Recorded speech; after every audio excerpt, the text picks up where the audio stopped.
Hello everyone and welcome to this video, which is in our great Engine Middlegames series. I'm Grandmaster Matthew Sadler and we're carrying on our look at Leela against Torch CCC 21 Blitz Challenger match at chess.com. Well, this one's a bit of a treat for the old Leela fan because this is one where Leela comes on top, but not without a massive fight. So this was a sort of a modern, very offbeat kind of opening, and yeah, it's got the same characteristics actually as a sort of a slow French. The queen side is kind of blocked. Well, black's released the central tension there. White's got some nice long-term opportunities both to open up the king side with something like f4 eventually, and also to open up the queen side with b3. So essentially, you know, White's got all the pluses here. So well, what Torch does is very interesting. It doesn't just sit there and let it all happen. It really tries to make something happen, and well, it doesn't work out in the end, but as you can see, it turned into a hell of a dogfight. Torch started out by playing the move b4 in this position. So actually you're looking to play b3, which would actually close the queen side, and also leave this a5 pawn open to capture. So that might give black some sort of counterplay in the end. So Leela took on b4, and now knight c6, castles and bishop f8. Yeah, the bishop was not doing very much, pointed at this wall of pawns, so it actually attacks the b4 pawn here, and well, Leela can cover it with rook a4. But, well, I mean, you know, you've got a queen and a rook defending a pawn there, and only tied down by a knight and a bishop. And in principle as well, black does have ways of adding pressure onto the b4 pawn. I mean, maybe if you've got a rook onto b8, for example, then you could do that. So, yeah, I mean, there's already some interesting counterplay there. So king a8 was played by Torch, maybe looking just to come around here. Bishop g3 and then rook g8. So the possibility of g4 is in the air now. You might not want to do that too quickly because it also opens the f-file as well, but the possibility of counterplay has already been mooted there. And here Leela played the move b3. So yeah, this is a very clever idea. I mean, the engine's never afraid to start hitting back on the area where the opponents started attacking.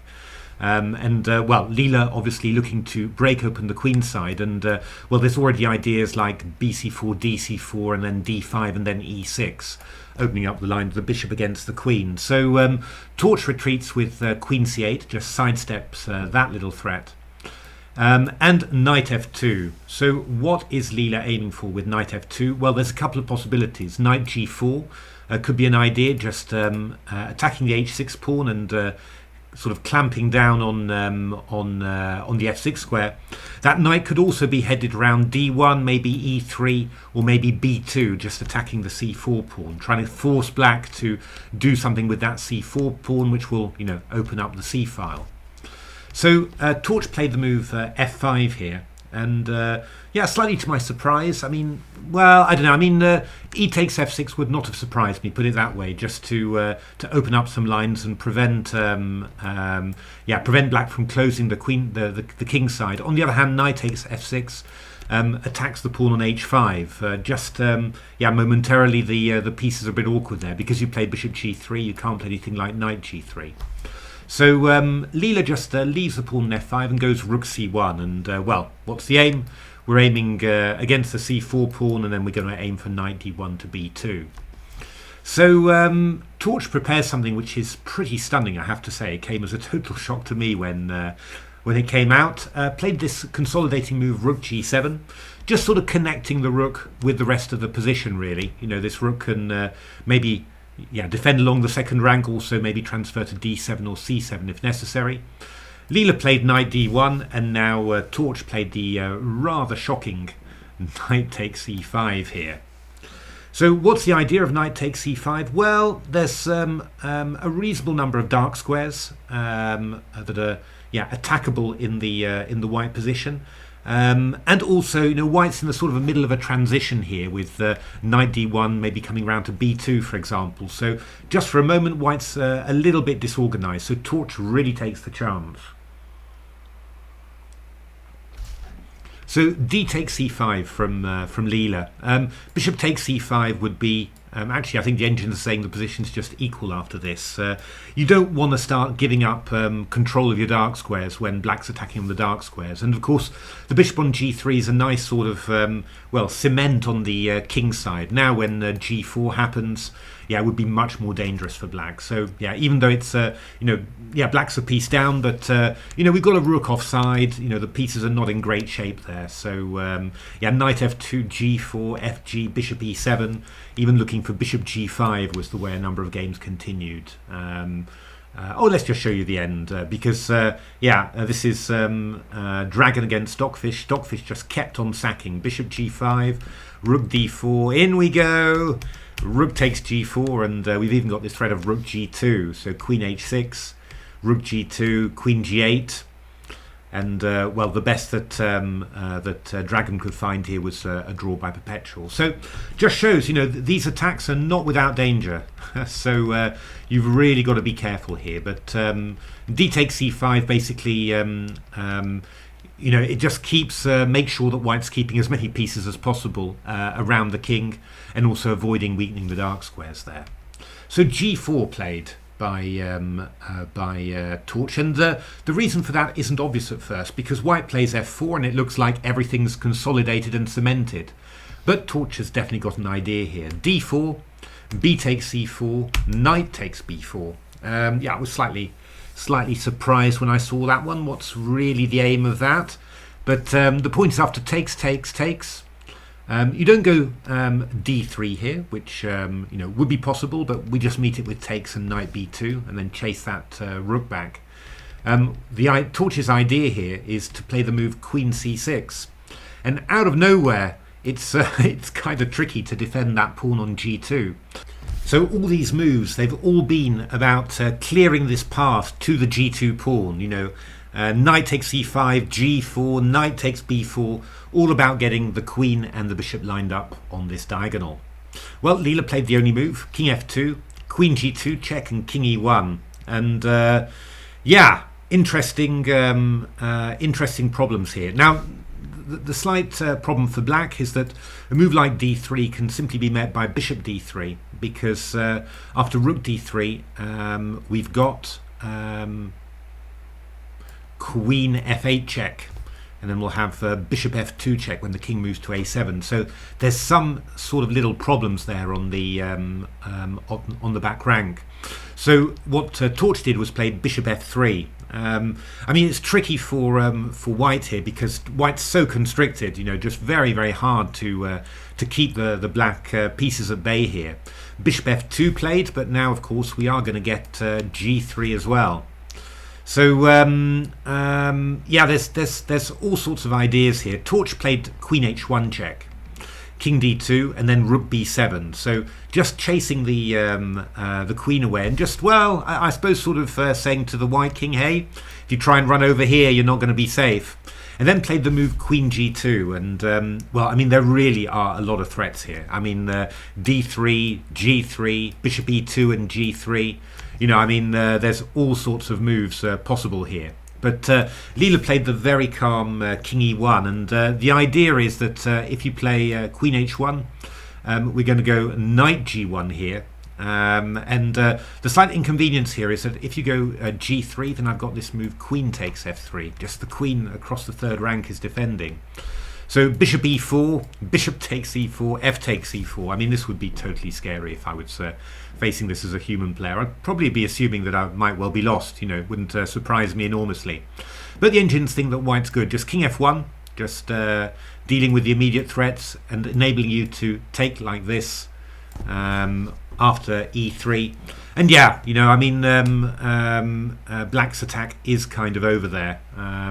We've got this quite strong threat which keeps this rook rather passive. We've also got ideas like c5 to c6, and we know we've also got ideas just to reorganize the pieces. For example, if you go queen c6, I go knight e2. And I'm just looking to go king g1 and knight g3. If you go queen h1, I'll go bishop g1 and then eventually go knight g3. I mean, it's not super comfortable, but yeah, with engine precision, you're just going to end up kicking out the black pieces from the white position. So bishop e2 was played by Torch, king e2, d3 check, and rook bd7. So yeah, that bishop's now a rather crucial piece. It can't move away because then you get into d2. So rook c3 played, king f3, queen f3 check, king d2, and g3. You know, Torch still finds another way to put to add danger to the position. And after bishop e3, g2, well, it's still rather tricky. I mean, this pin is rather unpleasant, and well, you know, not going to be easy to stop this pawn from queening. But yeah, thankfully for white, white's got, you know, enough material. So king c1 played, and now queen e3, knight e3, g1, queen, and then this key move bishop f1, and somehow white is sort of keeping it all together here. So you know, the queen and the rook are defending the knight on e3 and also preventing any invasion on d3. The knight's covering the d1 square. The knight and the bishop are doing a pretty good job of keeping this queen away. And yeah, black can come into d2, but it's not actually that dangerous. And of course, you know, the black king is a little bit in danger. And if you don't do anything at all, I'm just going to be playing c5 to c6. So Torch played queen h1, queen b2, and then played rook d2. And well, I mean, we've seen enough of these positions where white gets you know, rook and knight and bishop for a queen, and the queen holds. But here the big problem is that black's well, white's position is too solid, and also he's got this ready-made very strong idea of just pushing the c pawn, and that's going to keep the black king and the black queen occupied. So queen h2 check played. I mean, knight g2 is possible here, just to hold absolutely everything. But king d3 was played by Torch, queen b2, and then c5. And we're starting to go rook c4, covering everything. Check, king e2, queen a2, king there, queen a5, and then knight c2. And you can imagine that, well, things are starting to go very wrong now for Torch. Knight's coming into d4, it'll attack e6, and the c-pawn's coming in. At the same way, the king's quite nicely covered by the pieces. Just play a few more moves, but the writing was really on the wall there. Rook c1, knight f3, just keeping the queen at bay there. Bishop e2, rook g1, chasing the queen away. Bishop c4, we're now attacking e6, takes. Bishop f7, and well, now we've got a pass to e-pawn, which is going to be dangerous. And actually the queen's even just a little bit short of squares as well. And well, basically Torch wasn't able to stop it. E8 queen, and with two pieces on top of the queen, then yeah, Leela was just winning, and Torch resigned there. Well, resigned in another, actually allowed mate in another 16 moves, but we don't need to see much more of that. I mean, that was a really stunning, exciting game. Just you know, I was very impressed by the fact that instead of just, you know, standing still, you know, the danger was appreciated, and then Torch did absolutely everything to open up the position. This first pawn sacrifice just to tie up the Leela's rook and queen, and then this sacrifice in the center just to break everything open. And then all of these clearing sacrifices just with the aim of hitting the pawn on g2. And I mean, the ensuing complications were just crazy, but Leela did exceptionally well to hold that and not fall into any traps or tricks. So there we are, a Leela win. I think the first one that we've looked at. And yeah, you know, just another stunning game all round. You know, amazing that these are being played at Blitz time level. Well, I hope you enjoyed that. If you liked it, why not give a like, subscribe to the channel, take a look at my new books. There's a big offer on Forward Chess. I'm the Forward Chess Author of the Month for August. So do take a look. If you want to buy the books, then take a look there, because you'll get quite a nice reduction. And, well, Forward Chess, just a fantastic platform for reading chess books. And otherwise, thanks very much for watching, and hope to see you for the next videos. Thanks for watching.